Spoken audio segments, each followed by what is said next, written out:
Victoria del Real Madrid 2-0 ante el Villarreal, pero ¿qué pasa con Mbappé? El madridismo responde. Es un grandísimo jugador, pero hay que demostrarlo. El movimiento se muestra andando. Es que lo hemos fichado tarde, o lo sé, pero vamos, yo le veo con muchas ganas, pero que no acaba de... Todavía no llega al nivel que debe jugar en el Madrid, para nada. Yo no sé, porque debe ser que está todavía en París o pensando en las vacaciones, o porque madre mía. Está justito Mbappé.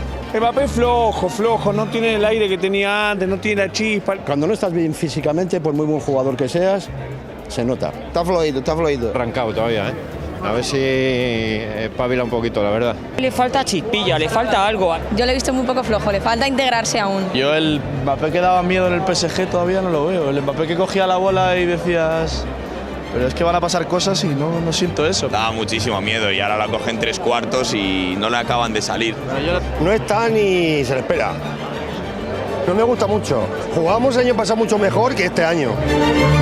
Ya lo habéis oído, ayer también justo este tema lo comentaba, lo sacaba en un par de vídeos al respecto del estado de forma de Kylian Mbappé, o por lo menos lo que está rindiendo en el Real Madrid. 8 partidos ha jugado con el equipo blanco, 5 goles, 3 de ellos de penalti. Preocupa en el madridismo que el crack no haya explotado todavía, que no termine de compenetrarse con Vini, que no quiere decir que no se lleven bien, se llevan muy bien, pero el problema es que en el campo pues no se entienden tanto, parece que hay una desconexión total entre los diferentes puestos del ataque y ahora mismo lo que está o quien lo está pagando más es Mbappé, del que se esperaba un rendimiento en mi opinión mucho mayor y sobre todo y por encima de todo porque en el máximo rival, en el FC Barcelona, tienes a un Lewandowski que lo está petando, o sea, ayer un hat-trick y además durante esta temporada lleva el doble de goles que Mbappé. Estamos hablando de un jugador que en mi opinión, aparte de la edad que tiene, ahora sí está rompiéndola. Por cierto, un recaído de Lewandowski que luego os revelaré a Xavi precisamente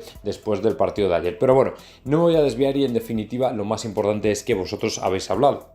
A la gente no se le puede engañar y evidentemente somos del Real Madrid absolutamente todos, podemos tener visiones diferentes, pero lo que está claro es que el triunfalismo absurdo no convence y en el Real Madrid menos todavía. El Real Madrid ha labrado su historia en la exigencia y lo que no puede ser es que haya gente todavía contenta o que te esté posponiendo para luego, para marzo, para abril, que el equipo vaya a despegar. El Real Madrid tiene que ganar desde el principio. Es cierto y es totalmente verdad que el Real Madrid, siendo que no ha dejado buenas sensaciones, todavía está a 3 puntos del Barcelona, pero lo cierto es también que lo hace porque lógicamente tiene una pegada que es sensacional, pero también es verdad que, por ejemplo, en el partido frente al Lille es cuando te das cuenta de que en cuanto alguien de arriba no esté, automáticamente no hay equipo. Y la preocupación siempre es precisamente con respecto a los grandes equipos. Es verdad que, por ejemplo, el Real Madrid tiene una experiencia o atesora una experiencia que los demás no tienen y eso le permite incluso dar sustos a los grandes, como por ejemplo Manchester City o Bayern de Múnich, se los lleva por delante por la experiencia que atesora en este tipo de encuentros. Pero claro, lo que es cierto es que no es un equipo con una personalidad arrolladora ahora mismo, sino todo lo contrario. Y la gente lógicamente está focalizando mucho en Mbappé, del que se esperaba que a estas alturas pues hombre, ya llevara unos cuantos golitos más y sobre todo de jugada y sobre todo que se notara y se le fuera dejando una superioridad que en mi opinión era para lo que se le había traído, porque en años anteriores tener a Benzema cuando salió Cristiano Ronaldo o tener incluso a Vini y a Benzema y se acabó, o al propio Vini y nada más, pues de alguna manera hacía que todo lo que pudiéramos ir consiguiendo se viera bien y tampoco podíamos exigir mucho más porque el ataque, la delantera tampoco había o daba para mucho más. Pero claro, cuando ya juntas a un Camavinga, a un Bellingham que estaba el año pasado, Tchouaméni, o sea, fichajes realmente de renombre y Vini en su prime, etcétera, etcétera, esperas que el Real Madrid sea un auténtico espectáculo y sin embargo no lo es. No lo es y nos estamos dando cuenta, o sea, no lo es y estamos viendo que efectivamente este equipo no va tan sobrado como pensábamos. Entonces, pues lógicamente Florentino se ha dado cuenta y precisamente por esto ya os comento la siguiente noticia. Florentino ha decidido que tiene que ir al mercado, o sea que ya, aunque no sea para el ataque de momento, por lo menos la defensa tiene que ser reforzada y esperaos que el centro del campo no caiga también. O sea, yo ya no descarto absolutamente nada porque las sensaciones del equipo o en el equipo son malas, ¿vale? Es verdad que estamos resultando, es decir, que estamos ganando, o sea, que estamos llevándonos los puntos y todo ese tipo de cosas, pero no es una situación normal en el sentido de que se preocupa la gente, es decir, el Real Madrid o el madridismo en general no está del todo contento y Florentino percibe percibe esas sensaciones, percibe esas vibraciones, se da cuenta de que efectivamente ahora mismo la gente no está contenta y está en una situación en la que piensa que en cualquier momento vamos a caer o en cualquier momento podemos perder, en cualquier momento se nos puede escapar de las manos. Y esto preocupa y lógicamente Florentino no está dispuesto a seguir asumiendo riesgos y por primera vez en 6 años va a ir a fichar al mercado precisamente porque se le ha lesionado el lateral derecho titular y porque además de centrales no tiene a jugadores que pueda utilizar como recambio el señor Carlo Ancelotti, lo cual obviamente le puede penalizar a lo largo de la temporada. Y Florentino sabe que a Ancelotti se le puede apretar porque se le aprieta todo lo que haga falta y más, que a Ancelotti se le dan unos ingredientes para el cocido y esto es lo que hay, esto es lo que ha venido pasando en los últimos años, pero hombre, estaba bien ya que de alguna manera la directiva tuviera en cuenta que un equipo no puede llegar a todo si efectivamente no tiene fondo de armario, no tiene fondo de plantilla y más cuando se te están lesionando constantemente. Entonces yo creo que por eso Florentino ha decidido pegar el puñetazo en la mesa y por fin salir de una vez por todas al mercado, que de hecho es como tiene que ser, o sea, es como debería haber sido desde hace mucho tiempo. Yo creo que es una manera de fichar que tampoco se tendría por qué haber abandonado del todo. Es verdad que determinados fichajes no tenían ningún sentido, Jovic no tuvo ningún sentido, Pogba no tenía ningún sentido, finalmente no se hizo por suerte, pero lo que está claro es que tampoco te puedes cerrar totalmente a, en un momento dado, pagar una cantidad absurdamente brutal simplemente porque el jugador puede tener la experiencia que tú necesitas y también esa juventud y que atesore ambas cosas. Pero bueno, en cualquier caso, ojalá que así sea, ojalá que poco a poco el Madrid vaya resurgiendo, que vaya dejando mejores sensaciones. Todo el mundo que dice que en febrero estaremos volando, pues a ver si es verdad que volamos, pero no por los aires, porque es cierto que la manera en la que se han ganado las otras Champions, lógicamente no han sido precisamente por una superioridad aplastante del juego, sino simplemente porque hemos ganado y ya está, que por supuesto es válido, está bien, nos alegramos mucho de todo ello, pero es que no teníamos la plantilla que tenemos ahora. O sea, es que el año pasado Bellingham acababa de llegar, estaba ya reventado, por cierto, para cuando ganamos la Champions se reventó. Tchouaméni, bueno, está todavía en esa diatriba entre reventar y no reventar. Camavinga, bueno, tenía un poquito menos de experiencia, o sea que es normal que nos alegráramos por la 14 y la 15, porque en definitiva fueron Champions que tuvo mucho mérito la forma en que lo hicimos, muchísimo mérito la forma en que lo hicimos. Así que bueno, pues nada, a partir de ahí vamos a ver qué pasa, vamos a esperar un poco y listo. Y ya la última, lógicamente, quería dejar la del bofetón, guantazo que lógicamente le dejó Paco Bullo a un J. Jordi que ayer estuvo presumiendo de Lewandowski, que yo lo entiendo perfectamente. Al final, fíjate, Lewandowski, muy buen delantero, encima le viene un entrenador que conoce bien, ya del ramo, Hansi Flick, le saca todo lo que puede, le saca todo lo que tiene, saca al resto de la plantilla todo lo que tiene, grandísimo entrenador Hansi Flick. 0-3 contra el Alavés, hat-trick de Lewandowski y J. Jordi lógicamente fardando. Si Lewandowski lleva el doble de goles de Mbappé, se dice y punto, pero llega Paco Bullo y le revienta el día diciendo y el Real Madrid tiene el triple de Champions que el Barça, se dice y punto. Eso también es completamente cierto. El problema es que al FC Barcelona le va a perseguir siempre esto, el hecho de no poder presumir de la misma manera de títulos de Champions, que en definitiva es como alcanzar la gloria, que lógicamente este año, bueno, pues este año van un poco igual. O sea, está muy bien en la Liga, es cierto, completamente cierto, pero es verdad que el Madrid, bueno, vamos a decir que no nos esforzamos tanto en el campeonato doméstico como en la Champions, pero es que en la Champions andamos más o menos parejos. O sea, el FC Barcelona, bueno, sí, 5-0 frente al Young Boys, que tampoco es para presumir, porque es un equipo que en definitiva tampoco es la bomba. Por ejemplo, contra el Mónaco, que era un poquito más exigente, al final caen 2-1, pero en cualquier caso lo cierto es que este año sí que parece que están un poquito mejor pertrechados que el año anterior y los años anteriores. Por cierto, un Barcelona que lleva desde 2015, ¿vale? Va a hacer 10 años que no pisa una final del FC Barcelona. Hasta el conductor del autobús del Real Madrid ha estado en más finales de Champions que ellos. Así que bueno, mucha calma, mucha humildad y veremos a ver qué pasa. Lamentablemente, pues, es un tipo de lesión a la cual estoy muy familiarizado porque yo fundé y presidí el comité de expertos a nivel europeo de específicamente este tipo de lesión. Y la verdad que no es muy frecuente en futbolistas, y un poco para que entendamos la diferencia y por qué hay que operarlo. Está la parte interna de la rodilla, no la que se ha lesionado Carvajal, ¿no? Además del ligamento cruzado. Si podéis ver aquí, tiene una forma como si fuera como acintada. Por lo tanto, en esa parte, si se estira, aunque se rompa, siempre va a haber contacto entre ellas, y es por eso que en general esas lesiones no se operan, porque acaban cicatrizando, acaban curando sin una cirugía. En cambio, cuando vamos a la parte de afuera de la rodilla, vemos que tiene una forma así como si fuera de cordones. En este caso, este es el ligamento colateral lateral o lateral externo, que es una de las lesiones que tiene. Y también he agregado, porque esta rodilla no tenía, el tendón popliteo, que además el tendón popliteo luego se inserta también, tiene otras... Bueno, es bastante más complejo que eso. De hecho, se lo conoce en la jerga como el lado oscuro de la rodilla, porque es complejo y realmente está solamente al alcance la cirugía de gente muy experta. Tanto es así que cuando estábamos en este comité hicimos una encuesta a 1000 cirujanos de todo el mundo y no había consenso en nada de lo que se hacía. Luego cuando nos juntamos los 27 más expertos en la materia, ahí sí que pudimos concluir. Y es por eso que estas partes, esta zona de la lesión, esta zona de la rodilla, hay que siempre operarla, porque como son cuerdas, si se estira mucho y se rompen, evidentemente no tendrán contacto entre uno y otro y esto hay que repararlo con cirugía. ¿Y esa cirugía, esa operación supone? Supone, como comentaba antes, que haya que tener mucho conocimiento de esta zona, porque aquí hablamos de 2 estructuras, pero son más que ellas, eso es lo que se puede ver en la resonancia, pero hay muchísimas estructuras, y supone que haya que intentar reparar lo que está roto y reconstruir y usar injertos para reforzar esa zona, porque normalmente solo con coserlo, con repararlo, no es suficiente. Y supone a nivel de pronóstico ser muy reservado.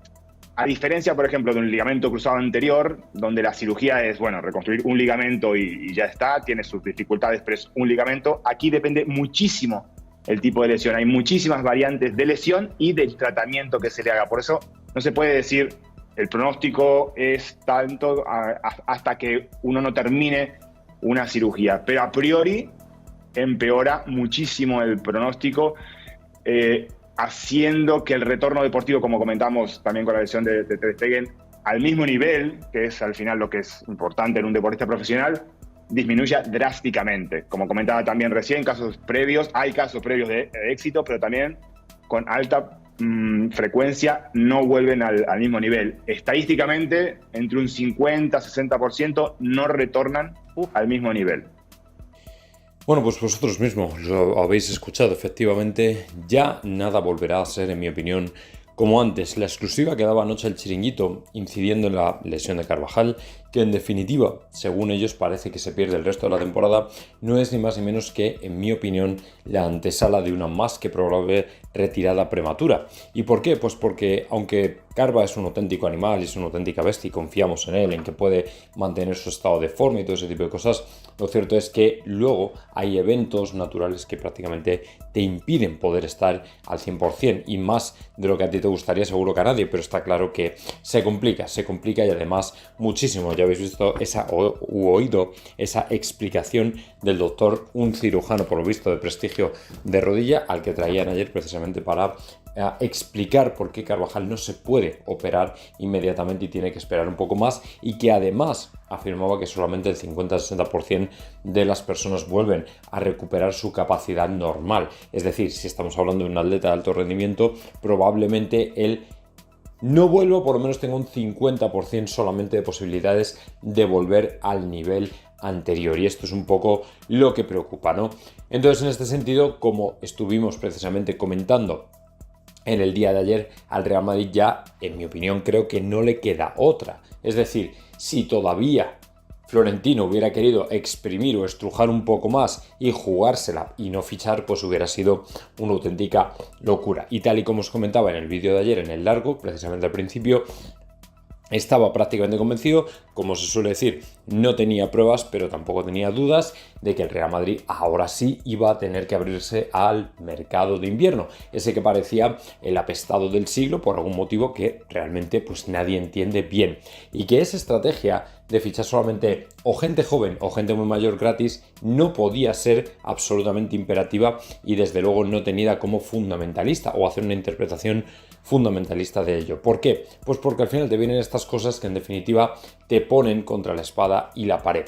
Y evidentemente Alexander-Arnold es una opción, ya lo estuvimos valorando precisamente ayer, lo que estuvimos comentando. Es verdad que Alexander-Arnold en un principio todo el mundo quería que fuera más bien ya para la temporada que viene, en el sentido de que puede llegar gratis y lógicamente no tenías que pagar traspaso ni nada parecido, pero si al final las circunstancias van en otra dirección, pues evidentemente tampoco hay que volverse locos. Es decir, si esto es así, pues que así sea y ya está. O sea, tampoco hay que ser demasiado, como digo, fundamentalistas en todo esto. Pero lo que está claro es que ayer José Félix Díaz, como yo imaginaba, sacó un artículo en el que efectivamente explicaba cuál va a ser la política del mercado del Real Madrid, que en un principio es un central y un lateral derecho, y además comentaba varias opciones que en un principio están en esa lista de deseados, como digo, del equipo blanco, que son, por este orden, Castelló Luqueva, del que ya había hablado hacía bastante tiempo. Me parece que es jugador, si no es, no recuerdo, jugador de la liga alemana, pero ahora mismo me parece que es del Leipzig, si no recuerdo mal. Luego Jorrel Hato y Víctor Reis, ¿vale? Víctor Reis es el último, pero no es desde luego alguien que no hubiéramos comentado ya, porque con el propio José Félix, que por cierto estará hoy con nosotros, pues vamos a comentar un poco las opciones que tiene de mercado el Real Madrid, si hay alguna más, o por ejemplo, cuál es la situación de de Alexander-Arnold Trent, en el sentido de que pueda adelantarse o anticiparse todo, como ha comentado Ramón Álvarez de Mon. Pero bueno, esta es en principio la lista que ha dejado por ahí José Félix Díaz, por lo menos para todo aquel que le pueda interesar, que son jugadores que lógicamente también están por ahí, que luego estos son centrales, el otro puede ser lateral derecho, en fin, que a lo mejor no es incompatible una cosa con la otra, pero sobre todo y por encima de todo, esperaos, porque vamos a tener un mercado de invierno que evidentemente va a estar muy interesante, y es así como se va a mover el Real Madrid, con un Florentino que por primera vez en 6 años pues no va a despreciar la oportunidad de poder lanzarse al mercado y poder reforzar a alguien, precisamente porque las lesiones ya nos tienen carcomidos y obviamente no se puede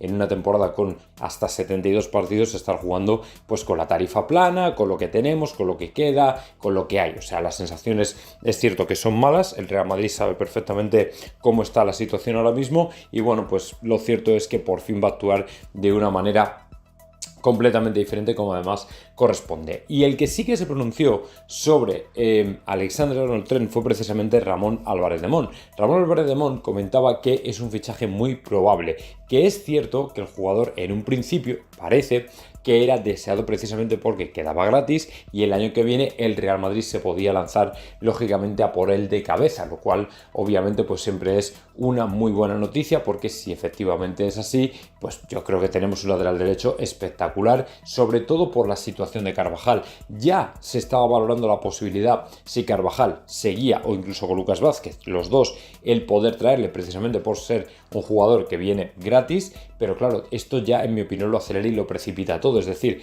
ahora yo personalmente no veo y no creo en la imposibilidad de que al final el jugador termine recalando en los fines del Real Madrid. Incluso, no sé si antes de tiempo, ayer alguien me corregía y me decía, Jota, que no se puede hacer un fichaje a estas alturas de la temporada si no es un agente libre. Por ejemplo, Ramos está libre, que luego, por cierto, vamos a hablar porque también se ha especulado con esa posibilidad. Pero bueno, yo entiendo que si el Real Madrid en invierno le hace una oferta al Liverpool por un jugador, antes de convertir, pero bueno, es que en invierno es que ya va a ser agente libre, entonces, o sea, él ya puede, de hecho, si no ha renovado negociar su futuro con quien quiera.